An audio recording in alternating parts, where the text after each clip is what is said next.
Sa laing balita, basura sa baybayon sa Pasig, 90% nang nalimpyuhan. First John Liming Chavez, Viking. Live report.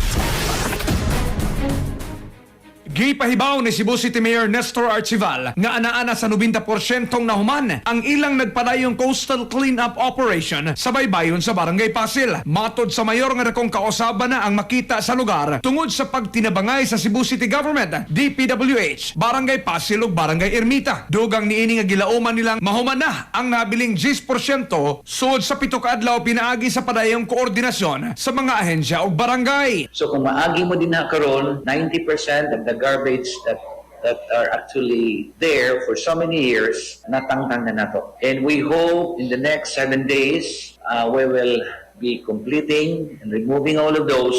But the challenge now would be the garbage that is coming from the different barangays and from the coastline. Ang tipik sa pamahayag ni Cebu City Mayor Nestor Archival, kahinumduman nga una nang nakontrobersiya ang basura sa baybayon sa mga lugar, hilabi na niadtong nagsingabot ang sinulog ingon man ASEAN Summit, sanglit daw sa gitabunan kinig mga tarpaulin aron mataguan ang kasamtangang kondisyon niini nga napuno sa basura. Gibutyag sa mayor nga human sa clearing operations, adunay pahigayon nga dugang proyekto ang DPWH alang sa long-term waste management solution sa nahisgutan nga lugar. Mga katropa, aron mas mapaligon ang immune system pagtumar og Synthone Vitamin C, ang non-acidic nga vitamin C. Alang sa nagkahiusang Pilipino para sa Pilipinas, kini ang inyong katropa, John Lay by King, XFM News.